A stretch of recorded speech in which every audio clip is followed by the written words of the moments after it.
Днес разговаряме с господин Добромир Ганев, който е управител на фирма GVA Solar Solutions за България. Компанията предлага пълен набор от услуги в областта на Facility Management и управлението на имоти и в момента е консултант по първия проект за изграждане на модерен търговски център в Сливен, който се нарича City Center Сливен.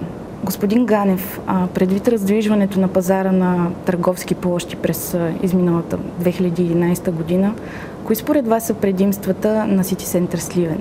Първо, подобен търговски център от модерен тип в Сливен все още няма, не функционира. И нашите проучвания показваха, че конкурентната среда не предполага скорошно откриване на нещо конкурентно, съответно в Сливен. Това е първата основна причина, която може би ще накара търговците, операторите на различните брандове да пожелаят да влезат в City Center Сливен. Втората причина е местоположението. Местоположението на City Center Сливен е уникално за града и то е в непосредствена близост до Търговската улица, до централния площад, до съда, до централния пазар и до още няколко институции, което място само по себе си предполага генерирането на голям поток. Самия Цар-Освободителската улица, на която е разположен основният вход на центъра, е и транспорт.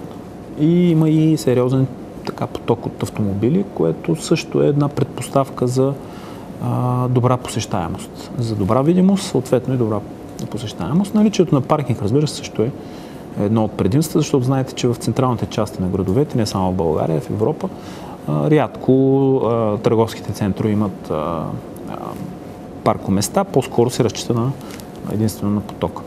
Това са двете основни предимства. Разбира се, третото е осигуреното финансиране, нещо, което е доста важно за един проект. Фазата е може би 3 месеца преди завършване, даже 2. Така че от тая гледна точка бъдещите наематели са гарантирани за това, че самият проект ще бъде изцяло завършен и евентуално ще стартира в рамките на следващите първи няколко месеца на годината. Смятате ли, че малките търговски центрове могат да се конкурират с по-големите такива? И какви са техните предимства и потенциал за развитие? По-малките като обем, като площ търговски центрове имат бъдеще при няколко условия. Едното от тях и може би най-важното е тяхното разположение. И второто е концепцията им, създаването на правилен микс от наематели. По-малките търговски центрове няма как да предлагат абсолютно еднаква или подобна на конвенционалните търговски центрове концепция. И поради тая причина не може да се сложи под един знаменател бъдещето на подобни търговски центрове, но ако те са логично предварително анализирани като бъдещи потоци финансови, като положителна настройка на населението на таргетите, които евентуално са предвидени, при това положение е много вероятно, както и добрия микс, е много вероятно да бъдат устойчиви във времето. Но не само за малките, но и един голям търговски център може да бъде неуспешен във времето.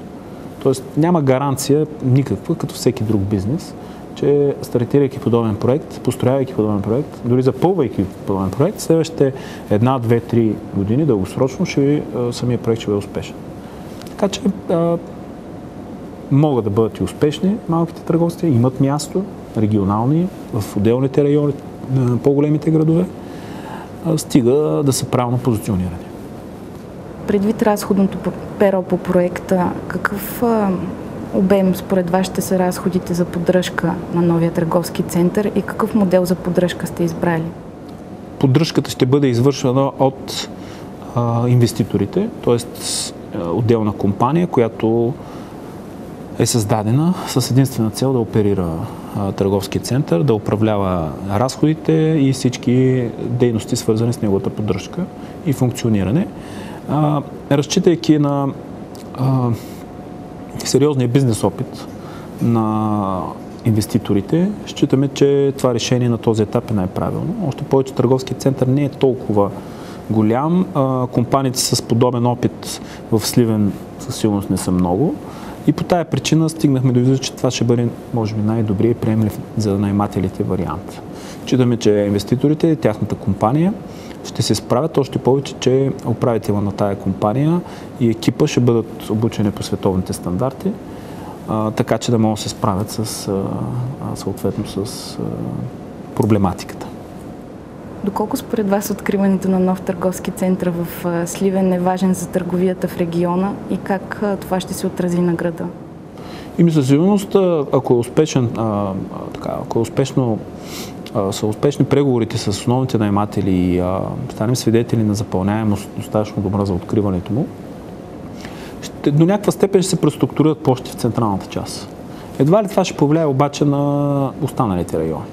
Самият център не е голям и по тая причина не очаквам, освен в централната част, централната улица, някакво сериозно преструктуриране.